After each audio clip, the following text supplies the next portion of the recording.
Hello students, प्रकाशीय उपकरण कर रहे थे अपने, जिसके अंदर अपने मानव नेत्र पढ़ा कंप्लीट हो चुका था। ठीक है, आज अपने नया प्रकाशीय उपकरण या ऑप्टिकल इंस्ट्रूमेंट स्टार्ट करने जा रहे हैं।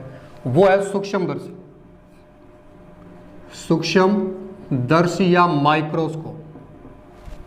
सूक्ष्मदर्शी या माइक्रोस्कोप, इसको पढ़ने से पहले दो डेफिनेशन है उनको अपने डिस्कस कर लेते हैं, फिर आपको ये अच्छे समझ आएगा क्योंकि उसमें यूज होने वाले हैं। जैसे नंबर 1 है दर्शन कोण। दर्शन कोण या विजिबल एंगल। दर्शन कोण क्या होता है कि किसी भी वस्तु का अपनी नेत्र के साथ बनाया गया कोण क्या कहलाता है? दर्शन कोण कहलाता है। ठीक है, मान लो ये आपके पास कोई ऑब्जेक्ट है, ठीक है, ये भी, और यहाँ अपनी कोई नेत्र है, ठीक है, ये वाले, इसके साथ जो भी एंगल बनाएगा ये, ठीक है, वो इसका क्या कहलाएगा? अल्फा। दर्शन कोण क्या होगा? ये दर्शन कोण, ठीक है, अल्फा। देखो, दर्शन कोण जितना ज्यादा बड़ा होगा उतनी ही वस्तु आपको सुस्पष्ट दिखाई देगी। जैसे दूर वस्तुएं होती हैं, ठीक है, बहुत ही ज्यादा दूर है तो दर्शन कोण क्या होता है? छोटा हो जाता है, जिसके कारण वस्तुएं आपको छोटी दिखाई देती हैं। ठीक है, दूर की वस्तुएं आपको छोटी दिखाई देती हैं और अस्पष्ट दिखाई देती हैं, जिसका कारण क्या है? जैसे मान लो ये यहाँ पर कोई ऑब्जेक्ट है बहुत ही ज्यादा दूर, ठीक है, और इसको यदि आप दर्शन कोण देखोगे तो आपको क्या दिखाई देगा? बहुत ही कम दिखाई देगा। ठीक है, अगर मान लो इतनी ही साइज ले लो आप, फिर भी देख लो दर्शन कोण इसका क्या होगा? कम होगा। मान लो ए बी यहाँ थी, इसको यहाँ ले आया, अब यहाँ देखो आप, इसका दर्शन कोण क्या हो गया? कम हो गया। ठीक है, साइज क्या था? सेम था, लेकिन ज्यादा दूर होने के कारण इसका दर्शन कोण कम हो गया, जिसके कारण आपको ये अस्पष्ट दिखाई देगा। अब जैसे जैसे इस वस्तु को पास लाओगे तो दर्शन कोण क्या होता जाएगा? बढ़ता जाएगा, जिसके कारण ये वस्तु आपको स्पष्ट दिखाई देती जाएगी। और स्पष्ट दिखाई भी आपको ये एक लिमिट तक देगी। लिमिट तक कैसे? कि नेत्र की न्यूनतम दूरी अपने क्या मानी है? 25 सेंटीमीटर। अगर 25 सेंटीमीटर की दूरी तक आप इसको लेके आते हो तभी आपको स्पष्ट दिखाई देगी। 25 सेंटीमीटर से अगर आगे वस्तु को ले गए तो वो आपको बर्ल होती हुई नजर आएगी। ठीक है, जैसे मान लो आपके पास कोई किताब है, उसको पढ़ रहे हो आप, अगर अधिक दूरी पर रखा तो आपको स्पष्ट दिखाई नहीं दे रहा। ठीक है, अक्सर छोटे दिखाई दे रहे हैं। अब बुक को आप पास लेके आओगे, जैसे जैसे पास लेके आओगे वैसे आपको स्पष्ट दिखाई देती जाएगी। कारण क्योंकि उनका दर्शन कोण अपने नेत्र के साथ बढ़ना स्टार्ट हो जाता है और एक स्थान पर आपको सारे के सारे अक्सर सुस्पष्ट दिखाई देने लगेंगे। और वो कौन सी होगी? 25 सेंटीमीटर डिस्टेंस होगी। ठीक है, जहां पर आपको स्पष्ट अक्सर नजर आने स्टार्ट हो जाते हैं। अगर यदि इससे भी ज्यादा पास लेके आ जाते हो तो वो अक्सर बर्ल होना स्टार्ट हो जाएंगे, आपको धुंधले दिखाई देने लगेंगे। ठीक है, क्योंकि दर्शन कोण ज्यादा बड़ा होता है। ठीक है, यानी कि 25 सेंटीमीटर की दूरी पर ये आपको अच्छे से दिखाई देगा। ठीक है, इसको अपने मोस्टली डी से लिख देते हैं। ठीक है, डिस्टेंस। तो ये होता है दर्शन कोण। किसी भी वस्तु का नेत्र के साथ बनाया गया कोण क्या कहलाता है? दर्शन कोण कहलाता है। ठीक है, और ये भी देखा आपने, जैसे जैसे दर्शन कोण बढ़ेगा वैसे वैसे इमेज क्लियर बनती जाएगी, और दर्शन कोण कम होगा तो इमेज क्लियर नहीं बनेगी। अब दो चीजों से इमेज क्लियर नहीं बनती है अपनी, या तो वस्तुएं बहुत ही ज्यादा सूक्ष्म, उनका दर्शन कोण क्या होगा? छोटा हो जाएगा। दर्शन कोण छोटा होगा तो आपको सारे के सारे पार्ट अच्छे से दिखाई नहीं देंगे। ठीक है, या फिर वस्तुएं बहुत ज्यादा दूर, उनका दर्शन कोण क्या होगा? छोटा होगा। जैसे मान लो कोई वस्तु बहुत ही ज्यादा दूर है तो आपको सुस्पष्ट दिखाई नहीं देगी, कारण उसका बनने वाला दर्शन कोण क्या होगा? छोटा होगा। और जैसे ही वो नजदीक आ जाएगी तो वो आपको सुस्पष्ट और बड़ी अच्छे से दिखाई देगी, कारण क्योंकि उसका दर्शन कोण क्या हो जाएगा? बड़ा हो जाएगा। ठीक है, तो इस प्रकार से दर्शन कोण बड़ा होने से आपको वस्तुएं सुस्पष्ट दिखाई देती हैं। ठीक है, अब जैसे सूक्ष्म वस्तुएं हैं वो आपके दर्शन कोण छोटा हो जाता है, और बहुत ही ज्यादा दूर वस्तु होते हैं उनके दर्शन कोण क्या होते हैं? छोटे होते हैं, जिसके कारण वो स्पष्ट दिखाई नहीं देती। अब इनके दर्शन कोण को बढ़ाने के लिए अपने क्या करते हैं? कोई ना कोई इंस्ट्रूमेंट यूज करेंगे। ठीक है, जैसे सूक्ष्म वस्तुएं, इनको दर्शन कोण को बढ़ाने के लिए किसका यूज करते हैं? अपने सूक्ष्मदर्शी का। और बहुत ही ज्यादा दूर है जैसे खगोलीय पिंड है, इनको देखने के लिए अपने टेलीस्कोप वगैरह का यूज करते हैं। ठीक है, तो यानी कि जिससे अपने सूक्ष्मदर्शी से इनका दर्शन कोण क्या होता है? बड़ा हो जाता है। ठीक है, यानी कि एक बड़ा प्रतिबिंब मिल जाता है अपने को, जिससे वस्तुएं सुस्पष्ट दिखाई देती है अपने को, सूक्ष्म वस्तु। ठीक है, तो नेक्स्ट अपने देखते हैं इसकी मैग्निफिकेशन पावर, यानी कि बड़ा कर रहे हैं, मैग्नीफाई कर रहे हैं इसको। तो नेक्स्ट जो डेफिनेशन है वो अपनी कोणीय आवर्धन, क्योंकि एंगल है तो कोणीय आवर्धन। कोणीय आवर्धन क्षमता।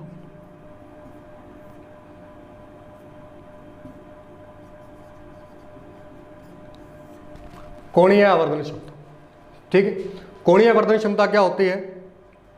बिंब के नेत्र से बिंब का बनने वाला दर्शन कोण और प्रतिबिंब के बनने वाले दर्शन कोण का जो अनुपात होता है, प्रतिबिंब का दर्शन कोण और बिंब के दर्शन कोण का जो अनुपात होता है वो क्या कहलाता है? कोणीय आवर्धन क्षमता कहलाता है। तो कोणीय आवर्धन क्षमता क्या होगी? कोणीय आवर्धन क्षमता प्रतिबिंब का दर्शन कोण, दर्शन कोण बटा में बिंब का दर्शन कोण, इसका जो रेशियो होगा वो क्या होगा? कोणीय आवर्धन क्षमता, एंगुलर मैग्निफिकेशन पावर हो। जैसे मान लो कि ये है, ये ऑब्जेक्ट आपके पास, ठीक है, ये बिंब है, इस बिंब का दर्शन कोण नेत्र के साथ कितना बन रहा है? अल्फा, ठीक है। और यदि आप इसको माइक्रोस्कोप से या टेलीस्कोप से देखते हो, ठीक है, तो इसका जो प्रतिबिंब है वो बड़ा दिखाई देता है आपको, ए डैश बी डैश, और इसका जो दर्शन कोण है वो लिखते हैं अपने बीटा से। जो इमेज का जो होगा, प्रतिबिंब का होगा, प्रतिबिंब के दर्शन कोण को किससे लिखेंगे? अपने बीटा से लिखेंगे, ठीक है। तो यहां से अगर आप कोणीय आवर्धन क्षमता को कैपिटल एम से लिखते हैं अपन, ठीक है, कैपिटल एम से लिखेंगे तो प्रतिबिंब का दर्शन कोण कितना? बीटा, और बिंब का दर्शन कोण कितना? अल्फा। तो कोणीय आवर्धन क्षमता क्या होगी? एम बराबर बीटा अपॉन में अल्फा। अब सूक्ष्म कोण है, ठीक है, देखो सूक्ष्म वस्तु है तो बनने वाले कोण भी क्या होंगे? सूक्ष्म होंगे, ठीक है। और तो यहां से अगर आप tan अल्फा निकालो तो वो क्या होगा? tan अल्फा, ये minimum distance d, minimum distance d, तो tan अल्फा यहां से निकालोगे तो वो क्या होगा? लंब बटे आधार, तो ये आप ऑब्जेक्ट की हाइट मान लो, ठीक है, और ये d, तो h0 बटा में d हो, ठीक है। और इधर से इमेज की हाइट कितने? hi मान लो, ठीक है, और ये नेत्र से जो दूरी है इसकी वो मान लो प्रतिबिंब की है तो v मान लो, ठीक है, कुछ भी मान लो, एक बार आप छोड़ो इसको, उसके अंदर देखेंगे सूक्ष्मदर्शी में क्या है तो वहां से देखते हैं अपन। तो यहां से देखो ये tan अल्फा हो जाएगा आपके पास, क्योंकि कोण बहुत ही छोटा है तो ये tan अल्फा किसके बराबर हो जाएगा? अल्फा के, ठीक है, या h0 बटा में d। इसी प्रकार जो tan बीटा है ये भी नियर अबाउट किसके हो जाएगा? बीटा के। तो यहां से यदि आप देखोगे तो hi अपॉन में o भी, ठीक है। तो tan जो बीटा और अल्फा, इसकी जगह आप क्या रख सकते हो? tan बीटा अपॉन में tan अल्फा, तो ये इसकी क्या आ जाएगी? कोणीय आवर्धन क्षमता आ जाएगी, ठीक है। तो प्रतिबिंब का दर्शन कोण बटा में बिंब का दर्शन कोण जो अनुपात होगा वो क्या होगी? कोणीय आवर्धन क्षमता, ठीक है। जो ऑब्जेक्ट के साथ दर्शन कोण बनेगा उसको अल्फा से लिखेंगे अपन, और जो इमेज के साथ दर्शन कोण बनेगा उसको बीटा से लिखेंगे। तो जबकि ये कोण बहुत ही छोटे हैं, क्योंकि बहुत सूक्ष्म वस्तु के साथ दर्शन कोण बनेगा तो वो क्या होगा? बहुत ही छोटा होगा। तो अल्फा बहुत ही छोटा है, तो tan अल्फा यदि आप निकालोगे तो उसको नियर अबाउट अल्फा लिख सकते हो, और यहाँ से tan बीटा निकालोगे तो नियर अबाउट बीटा लिख सकते हो। तो अल्फा और बीटा की जगह tan बीटा tan अल्फा रख सकते हो आप। तो m बराबर क्या लिख सकते हो आप? tan बीटा और tan अल्फा भी लिख सकते हो। तो ये अपनी कोणीय आवर्धन क्षमता। तो ये दो डेफिनेशन आपको ध्यान में रखनी है, ठीक है, सूक्ष्मदर्शी और टेलीस्कोप करने से पहले। एक तो दर्शन कोण, कि किसी भी ऑब्जेक्ट का नेत्र के साथ बना कोण क्या होता है? दर्शन कोण होता है। और दूसरी है कोणीय आवर्धन क्षमता, प्रतिबिंब के दर्शन कोण और बिंब के दर्शन कोण का जो अनुपात है वो क्या होगा? कोणीय आवर्धन क्षमता, ठीक है। तो अब पढ़ते हैं अपने माइक्रोस्कोप या सूक्ष्मदर्शी।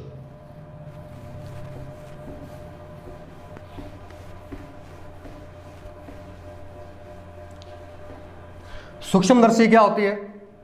जैसे अभी अपने पढ़ा था कि जो सूक्ष्म वस्तुएं होती हैं, अति सूक्ष्म जीव होते हैं, जैसे वस्तुएं होती हैं, उनका नेत्र के साथ बनने वाला दर्शन कोण क्या होता है, बहुत ही छोटा होता है, जिससे वो आपको सुस्पष्ट और उसके सभी पार्ट अच्छे से दिखाई नहीं देते। ठीक है, और उनको अच्छे से देखने के लिए अपने प्रकाशीय उपकरणों का उपयोग करते हैं, और वही प्रकाशीय उपकरण क्या होते हैं, सूक्ष्मदर्शी कहलाते हैं। ठीक है, और ये प्रकाशीय उपकरण क्या होते हैं, इनके दर्शन कोण को क्या कर देते हैं, बड़ा कर देते हैं, यानी कि प्रतिबिंब बनाते हैं वो बड़ा बना देते हैं, इसलिए इनको सूक्ष्मदर्शी कहते हैं। सूक्ष्म वस्तुओं के आकार को या प्रतिबिंबों को बड़ा करने के लिए दर्शन कोण बड़ा होगा तो अपने आप ही आपको वस्तु सुस्पष्ट दिखाई देगी। ठीक है, अब सूक्ष्मदर्शी को दो पार्ट में डिवाइड किया गया है। एक तो आती है अपने सिंपल माइक्रोस्कोप या सरल सूक्ष्मदर्शी, सरल सूक्ष्मदर्शी, और दूसरी है संयुक्त सूक्ष्मदर्शी।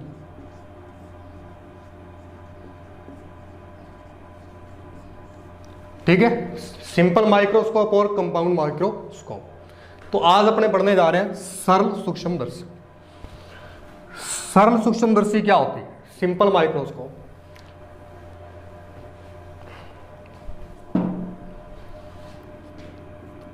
पहली है सरल सूक्ष्मदर्शी, सिंपल माइक्रोस्कोप। देखो माइक्रोस्कोप का काम क्या होगा, दर्शन कोण को बड़ा करना, मैग्नीफाई करना, तो मैग्निफिकेशन पावर फाइंड करनी है आपको।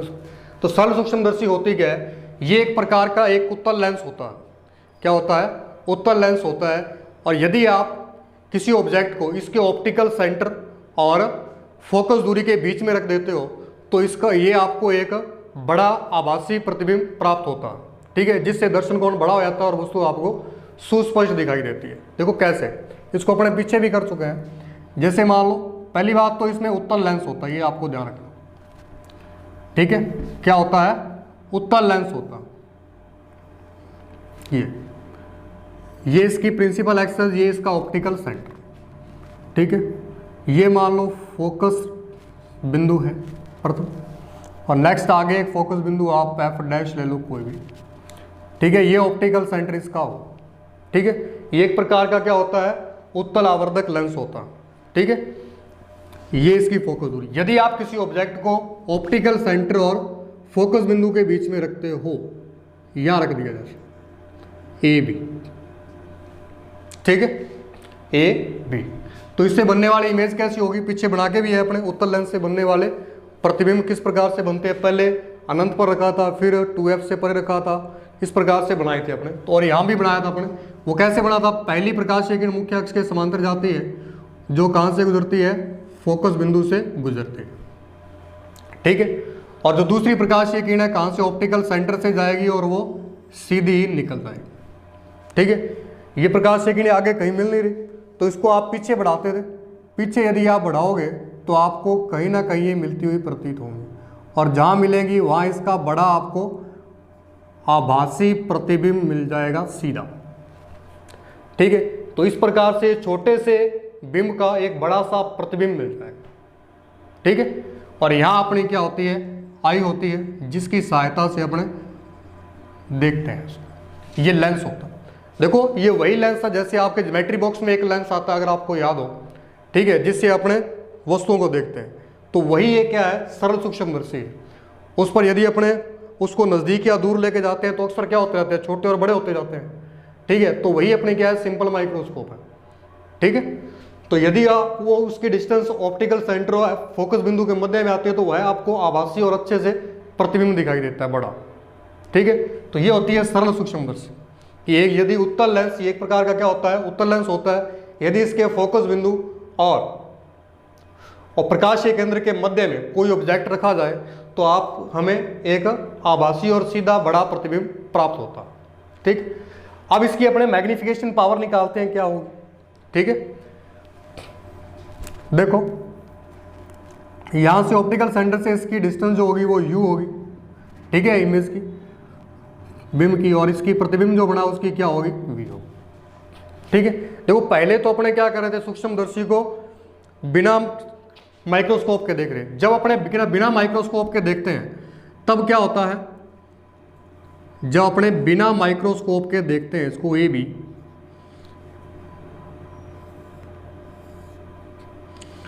या ऑब्जर्वर की आंख है, तो ये मिनिमम डिस्टेंस पर रखते हैं अपन, ठीक है। और बनने वाला दर्शन कोण क्या होता है, अल्फा होता है, ठीक है। तो ये बिना माइक्रोस्कोप के देखा तब की कंडीशन है, यानी कि तब ऑब्जेक्ट का जो इसके साथ नेत्र के साथ दर्शन कोण बनेगा वो क्या होगा, अल्फा। और जब आप यहाँ से लेंस की सहायता से इसको देख रहे हो तब जो बनने वाला कोण होगा ऑप्टिकल सेंटर के साथ जैसे, वो क्या होगा, बीटा होगा। क्या होगा, बीटा होगा। तो अपने इसकी मैग्निफिकेशन पावर निकालेंगे, ठीक है। तो प्रतिबिंब का बनने वाला कोण क्या होगा, बीटा है, और बिंब का बनने वाला कोण क्या है, अल्फा। तो मैग्निफिकेशन पावर अपने अभी पढ़ी थी, वो क्या होती है, प्रतिबिंब का बनने वाला कोण बटा में बिंब का बनने वाला कोण, ठीक है। और ये बीटा और अल्फा बहुत ही छोटे कोण है, अल्फा व बीटा क्या है, बहुत ही छोटे कोण। अगर छोटे कोण है तो बीटा को आप नियर अबाउट 10 बीटा लिख सकते हैं और अल्फा को आप 10 अल्फा भी लिख सकते हैं। अब 10 अल्फा की वैल्यू फाइंड करोगे तो ये वाला ट्रायंगल लोगे, तो इसमें 10 अल्फा क्या होगा, लाल बटे कक्का से लंब बटे आधार, लंब किसका है, इसका ए बी, और आधार कितना है, डी, और ये डिस्टेंस आप नेगेटिव लोगे, ठीक है, according to sign convention law, ठीक है। नेत्र के आगे थी तो माइनस का डी हो जाएगा। इसी प्रकार यहां से देखो आप 10 बीटा, ये वाला ट्रायंगल ले सकते हो और ये वाला ले सकते हो, तो अपने ये वाला लेंगे, ठीक है। तो ये वाला ट्रायंगल लेते हैं अपने छोटे बड़ा त्रिभुज ए ओ बी में। 10 बीटा क्या होगा, 10 बीटा, इसमें भी लाल बटे कक्का लगाओगे आप, ठीक है, लंब ए बी, और आधार इसका कितना है, ओ बी है। According to sign convention law positive होगा या नेगेटिव होगा, इस डिस्टेंस में मेजरमेंट कर रहे हो तो क्या होगा, नेगेटिव, और क्या है ये u है, तो माइनस का u रख दो, ठीक है। अब ये दोनों की दोनों वैल्यूज आपको कहाँ पुट करनी है, इक्वेशन नंबर फर्स्ट में, इसमें लिख देना कोणीय आवर्धन क्षमता है, कोणीय आवर्धन क्षमता, ठीक है। अब इसमें वैल्यू जैसे ही पुट करोगे तो m बराबर कितना मिलेगा आपको, 10 बीटा की वैल्यू ए बी अपॉन में minus U, 10 alpha A B upon में माइनस डी, ए बी से ए बी जाएगा, माइनस से माइनस जाएगा, तो क्या बचेगा, डी अपॉन में यू। तो मैग्निफिकेशन पावर इसकी क्या आ गई, डी बाई यू, ठीक है। तो सरल सूक्ष्मदर्शी में मैग्निफिकेशन पावर क्या आ जाएगी, डी अपॉन में यू। अब इसके भी आप दो केस और बना सकते हो, ठीक है। इमेज या तो अपने पास मिनिमम डिस्टेंस पर बने या मैक्सिमम डिस्टेंस पर बने, तो इसके दो केस और आप फाइंड कर सकते हो कि मिनिमम डिस्टेंस और मैक्सिमम डिस्टेंस पर। मिनिमम डिस्टेंस क्या होती है, 25 सेंटीमीटर, ठीक है, और मैक्सिमम डिस्टेंस क्या होती है, इनफाइनाइट होती है। तो इसके दो केस और आप फाइंड कर सकते हो। इसको इक्वेशन नंबर दे देना 3। तो इसमें केस नंबर फर्स्ट यदि आप बात करो, ठीक है, जब प्रतिबिंब कहां बने, निकटतम दूरी क्या होती है, डी पर बने, निकटतम दूरी डी पर बने, तो अपनी प्रतिबिंब जो डिस्टेंस है वो क्या हो जाएगी, v की वैल्यू। प्रतिबिंब ये बना, अगर ये डी पर बनता, इस डिस्टेंस पर बनता, तब क्या होता, v बराबर क्या हो जाता, माइनस का डी हो जाता। v बराबर क्या लिख देते हैं अपने, माइनस डी, ठीक है। मिनिमम डिस्टेंस पर बना है तो प्रतिबिंब, तो v की वैल्यू क्या होती है, माइनस डी। अब यहां पर यदि आप लेंस सूत्र लगाओ, लेंस सूत्र, ये क्या होता है, 1/f बराबर 1/v माइनस 1 में u, ठीक है। अब v की जगह आपको क्या वैल्यू पुट करनी है, v की जगह माइनस डी रखना आपको, तो 1 में f बराबर 1 में माइनस डी माइनस 1 में u हो जाएगा, ठीक है। तो इस 1/d को इधर ले आता हूं, इसको इधर ले जाता हूं, तो क्या हो जाएगा, ये 1 में d is equal to minus 1 में f माइनस 1 में u, ठीक है। अब आपको क्या करना है, डी की ऊपर नीचे गुणा कर दो, डी की क्या कर दोगे, चाहे यहीं कर देते आप लोग, डी के ऊपर नीचे मल्टीप्लाई कर दो, डी का सॉरी ऊपर नीचे क्या दाएं और बाएं मल्टीप्लाई कर दो, डी का लेफ्ट हैंड साइड दोनों तरफ लिख दो आप, दोनों तरफ गुणा करने को। अगर डी का दोनों तरफ गुणा करते हो तो ये डी बटे क्या आ जाएगा, एफ आ जाएगा, बराबर डी अपॉन में माइनस डी हो जाएगा, माइनस डी अपॉन में यू हो जाएगा, डी से डी जाएगा, डी अपॉन में एफ बराबर यहाँ क्या हो जाएगा, माइनस का 1 हो जाएगा, माइनस डी अपॉन में यू क्या है, बाय इक्वेशन 3 समीकरण 3 से देखो डी अपॉन में यू क्या है, एम, तो इसकी जगह क्या रख दोगे, एम रख दो। अब एम की वैल्यू यहाँ से निकालोगे तो क्या होगा, माइनस एम को इधर लेके आए आप प्लस का, ठीक है, और इसको इधर ले जाओगे आप तो माइनस का 1 माइनस का डी अपॉन में एफ, या एम बराबर माइनस 1 प्लस डी अपॉन में एफ आ रहा है, ठीक। माइनस का कैसे हो रहा है, कहीं मिस्टेक हुई है बस। देखो u की जगह देखो बिंब की दूरी माइनस की रखनी थी आपको, यहाँ u की जगह आपको माइनस u रखना था, ठीक है, तो माइनस u यहाँ होगा तो माइनस माइनस का हो जाएगा प्लस का हो जाएगा, ये प्लस का हो जाएगा, ये प्लस का हो जाएगा। तो अब यहाँ से फाइंड करो आप m की वैल्यू क्या आ जाएगी, ये इधर आ जाएगा तो 1 प्लस डी अपॉन में एफ आ जाएगी, तो ये मैग्नीफिकेशन पावर आ जाएगी जब जो प्रतिबिंब है निकटतम दूरी डी पर बने, ठीक है, तो अपने पास मैग्नीफिकेशन पावर ये होगा। अब यदि सेकंड केस देखें अपने इसका, ये नोट कर लोगे आप, इसको मिटा दें,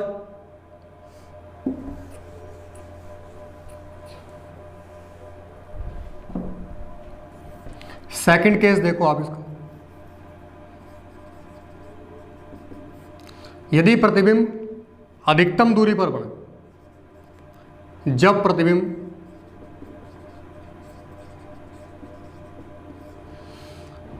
दूरस्थ बिंदु अनंत पर हो तो v बराबर क्या होगा, इनफाइनाइट होगा, या माइनस इनफाइनाइट लिख सकते हैं आप, और u बराबर माइनस का u पुट करोगे तो लेंस सूत्र लगाओगे जैसे ही, तो क्या आएगा आपके पास 1 अपॉन में f बराबर 1 अपॉन में v माइनस 1 अपॉन में u, 1 अपॉन में f बराबर 1 अपॉन में v की जगह इनफाइनाइट रखोगे माइनस 1 अपॉन में माइनस u, 1 बटे अनंत कितना होता 0, तो 1 अपॉन में f is equal to 0 plus 1 upon में u, 1 अपॉन में f is equal to 1 upon में u। अब बोथ साइड d का मल्टीप्लाई करो, d का गुणा करने पर, d का जैसे गुणा करोगे तो क्या आएगा, d अपॉन में f बराबर d अपॉन में u। अब समीकरण 3 से देखो d अपॉन u क्या है, m है, तो d अपॉन f बराबर क्या हो जाएगा, m हो जाएगा। ये मैग्नीफिकेशन पावर है। तो इस दो केस में मैग्नीफिकेशन पावर क्या आई, पहले में तो 1 प्लस डी अपॉन में f और सेकंड में d अपॉन में f। तो इस प्रकार से सरल सूक्ष्मदर्शी में अपने मैग्नीफिकेशन पावर निकाल, ठीक है। तो आज के लिए इतने ही, कल अपने संयुक्त सूक्ष्मदर्शी करेंगे। Thank you.